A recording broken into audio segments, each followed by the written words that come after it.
My name's Adam Horowitz. So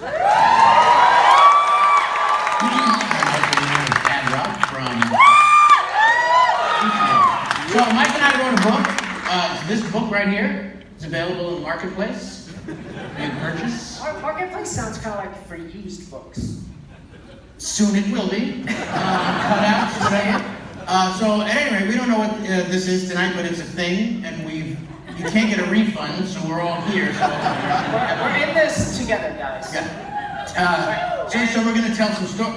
What? I'm with you. I'm with you, brothers. You know, on the stage, but what's that? No. I just got one of those automated calls, like, "Hello, Michael Diamond. This is your CVS pharmacy calling." Okay. Where you have, so I just gotta go handle that really quick, and I'll be right back. Wait, you're going to CVS? I am going to CVS. You need anything? No, we're going to show. We're Gold bond? Gold bond, yes. If you could pick me up some gold. Are you going, or what are you doing? I'm going. I'll be right. I'm with you. I don't know what. Okay, I guess I'm going to start the show then. All right, so we got this book. Mike is at CVS. Not yet, obviously, he just left the stage, you know that. So, we wrote this book, we're going to tell some stories tonight, we're going to read some stories, we're going to do some little skits, and we're going to have some fun. And right now, I'm going to start the show by reading a story in this book called The Ring. Yeah! Okay, here we go. Right. Oh, here it is. No, that's not it. Oh, here it is. Okay. The Ring. "Nah, man, it's cool," I said to him as I nervously backed away. "I don't really wear jewelry. Thank you, though." All right, I'm not actually reading from this book. We got these teleprompters on stage here. So, I mean, you know. See, I can't see up close, and Mike can't see far away, so we're just trying to work things out, all right? All right, so, hey, you want to start at the beginning then? Thank you. All right, this is called The Ring. "Nah, man, it's cool," I said to him as I nervously backed away. "I don't really wear jewelry, but thank you, though." Then he backed me into a wall in a dressing room at the Warfield Theater in San Francisco. Okay. But I really want you to have my ring, he said, real creepy-like. He was just some random dude backstage, and he had me cornered. He was shortish, like me, but with arms that were noticeably too long, so his hands were well below his knees. His teeth were too big for his mouth, and they had spaces between them. They were like chiclets that were neatly laid out on the table. And he had fully zoned in on me. Why me? Why not Yauk or Mike or Mark Nishida? I can't remember what he was talking about, but mid-sentence he took a ring off his finger and told me that he really wanted me to have it. It was 1992, and he was wearing several pieces of early 90s tribally jewelry.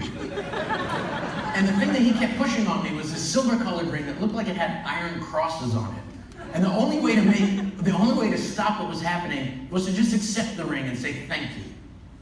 When he left the dressing room, I put it in my backpack and out of my head. A couple weeks later, when I got back to my apartment in New York, I emptied my bag and there it was, the ring. What to do with it? Throwing it away felt weird for some reason. I was sure that I put it on this little shelf in my bedroom, but the next day when we were all on a train to Washington, D.C. for a show, I reached into my bag to get something and there it was. I was kind of terrified. How did I get from the shelf but back into my bag? It made no sense. I must not have put it on the shelf but back in my bag, but why would I do that? The conversation in my head spilled out loud, and I stood up from my train seat and I told everybody about the dude and the teeth and the ring, and they started making fun of me. Stop laughing at me! I threw the ring to the other end of the train car. I took a deep breath and I moved on with my life. I did. I really did.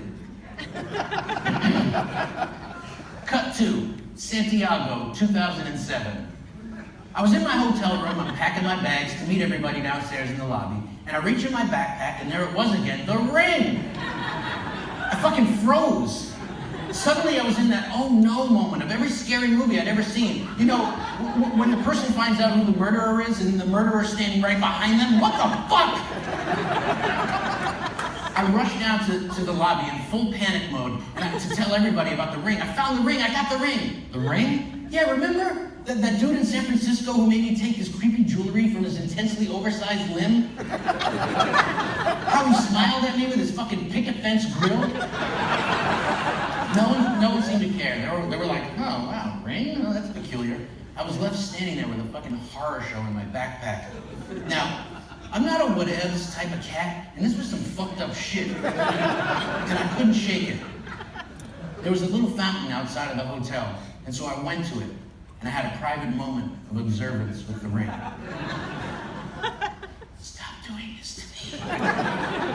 So I tossed it in the fountain, and we left Santiago. Cut to Singapore, 2007, a week or so later. It was a regular day on tour, and everybody meets up and spends 39 minutes trying to decide on where to eat. But this day, Yao pulled me aside. Look, I gotta tell you something. I put the ring in your bag.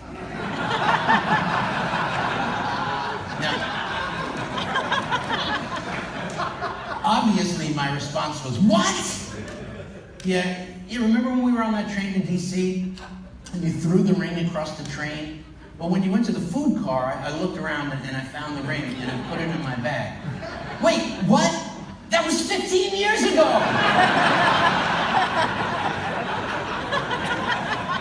Yeah, you know, I just kept it. You know, when we'd go out on a tour, I'd usually just throw it in my bag and wait for the right time to sneak it back into the bag.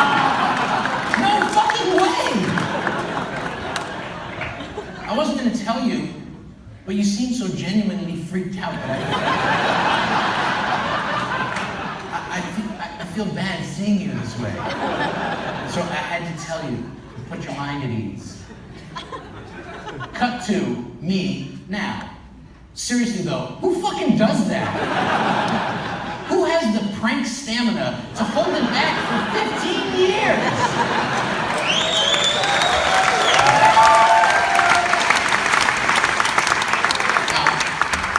I'm not only impressed by it, but I'm proud to have a friend with such stealth, practical, and tactical joke skills. Thank you, Adam, for elevating the scene.